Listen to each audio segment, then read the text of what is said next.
ஆளுநருக்கு காலக்கெடு நிர்ணயிக்கிறதுல supreme court இறுதி தீர்ப்பு சொன்னது மாதிரியே ஒரு குழப்பமான மனநிலையில் இருக்குது. என்ன சொல்லியிருக்காங்க?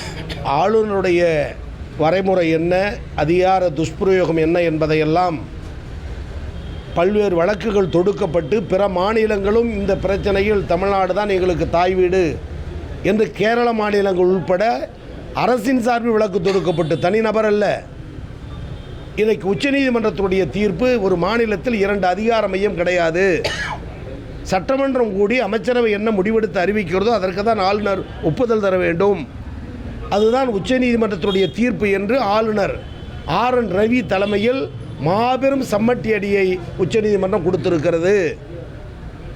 இந்த உண்மை செய்தியை வெளிக்கொணர்ந்தால் அது ஒன்றிய அரசுக்கு துணை போகிற ஆளுநருக்கு, பாசிச அரசுக்கு பலவீனம் என தெரிந்துதான் தெளிவான ஒரு அறிவிப்பை வெளியிடுவதில் பல்வேறு சமூக வலைதளங்களும் பத்திரிகைகளும் ஊடகங்களும் ஒரு மேகமூட்டத்தை போல் மறைக்க பார்க்கிறது. ஆனால் நேற்றைய தினம் தமிழ்நாடு முதலமைச்சர் தெளிவாக அறிக்கை வெளியிட்டிருக்கிறார். மக்களாட்சி தத்துவம் என்பது முதலமைச்சருக்கு தான் அதிகாரம் உள்ளது.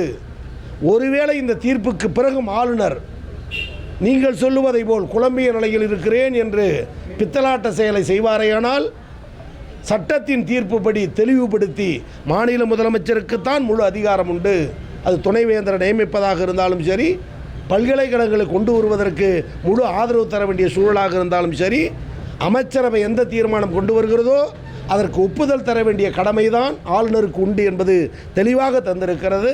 அதனுடைய விரிவாக்கம், ஒன்று அவர் கையெழுத்திட வேண்டும், இல்லையேல் திருப்பி அனுப்ப வேண்டும், இல்லையேல் ஜனாதிபதி அனுப்ப வேண்டும். இதுதான் அவருடைய வேலையை தவிர வைத்து கொண்டு இருப்பதில் வேலை அல்ல என்று ஆளுநருக்கு அதிகாரம் இல்லை என்பதை அறிவித்திருக்கிறது உச்சநீதிமன்றம்.